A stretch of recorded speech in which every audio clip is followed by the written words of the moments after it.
ननद रानी, आप तो अपनी होकर भी पराई निकली। एक छोटे से 3 कमरों के घर में राधा की जिंदगी खुशहाल थी। पति, बच्चे, सास ससुर सभी मिलजुल कर रहते थे, मगर घर की बेटी काव्या उन्हें इस हालात में देखकर बिल्कुल खुश न थी। बड़े घर में ब्याही काव्या और उसका पति राजेश जब भी आते 2 बातें सुना कर जाते, जबकि वह जानते थे कि भाई राकेश की आमदनी उतनी ज़्यादा नहीं थी कि वह एक बड़ा घर खरीद पाए। जो भी कमाता है सब कुछ खर्च हो जाता है।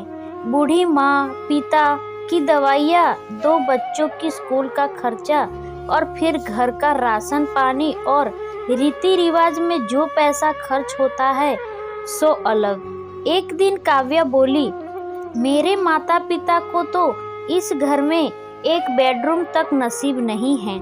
बेचारे पूरा दिन हॉल में पड़े रहते हैं, जबकि उसे यह नहीं दिखा कि भाई भाभी और 2 बच्चे एक साथ छोटे से बेडरूम में रहते हैं। उतने में राजेश बोला, काव्या, अब तुम्हारा भाई कमाता उतना नहीं है, इनमें इन बेचारों का क्या कसूर है? जब हमें ही देखो, हमने कितना बड़ा फ्लैट लिया है। तुम कहो तो आगे चलकर हम तुम्हारे माता पिता को अपने साथ रखेंगे। काव्या के बोलने से पहले काव्या के माँ बाबूजी बोले, बेटा, हम यही ठीक है। राधा रसोई में उनके लिए खाना बना रही थी। उसकी आंखों में से आंसू बह निकले। वह सोचने लगी, क्या किसी की आर्थिक तंगी का इस तरह मजाक बनाया सही है? दोनों जब भी आते हैं अपना स्टेटस बताकर ही जाते हैं और हम लोगों को नीचे गिरा कर जाते हैं। वह खाना परोसने बाहर आई तो दामाद राजेश बोला, मुझे बिल्कुल इच्छा नहीं है, मैं खाना नहीं खा पाऊंगा। राधा बोली, दामाद जी, आप लोगों के लिए ही तो नया खाना बनाया है, वरना हमारा तो खाना खाकर हो चुका है। काव्या बोली, भाभी, इन्हें खाने में बहुत वैरायटी चाहिए होती है, रहने दो, यह नहीं खाएंगे। राधा को एक बार फिर बुरा लगा।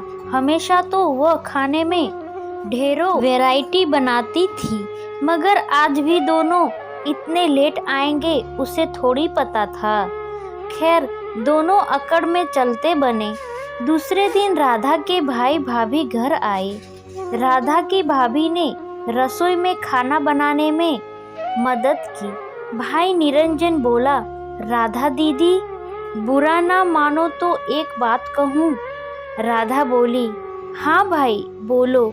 निरंजन बोला, तुम तो जानती हो मैं बिल्डिंग लाइन में हूँ और मैं जानता हूँ तुम्हें अभी तो इस घर में कोई तकलीफ नहीं है, मगर जैसे जैसे बच्चे बड़े होंगे तुम्हें यह घर छोटा लगेगा।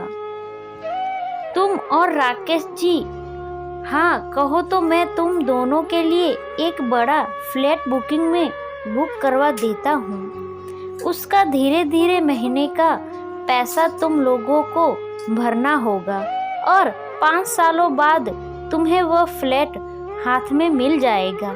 राधा को तरकीब अच्छी लगी। उसने राकेश को बताया और दोनों ने हाँ कर दिया। 5 साल उन्होंने महीने महीने पैसे भरे और बाकी लोन ले लिया, जिससे उन्हें आसानी हुई। 5 साल भी फुर से उड़ गए। आज वे बड़े घर में रहने आ गए हैं। सच कैसा भी वक्त हो, अपनों के साथ और सहारे से गुजर जाता है। काव्या और राजेश को जब पता चला कि यह सब निरंजन की मदद से हो पाया है, तो वे बोले, हमें कहाँ होता, क्या हम पराये थे? राधा बोली, नहीं दीदी, आप तो अपने ही थे, मगर परायापन दिखाने में आपने कोई कसर नहीं छोड़ी थी। काव्या और राजेश एक दूसरे का मुंह ताकने लगे। किसी ने सच ही कहा है, बुरे वक्त में जो साथ दे वही सच्चा साथी होता है, बाकी सब मतलब के रिश्ते होते हैं। दोस्तों, ये कहानी आपको कैसी लगी कमेंट बॉक्स में ज़रूर बताना और हमारी चैनल को लाइक एंड सब्सक्राइब ज़रूर करके जाना।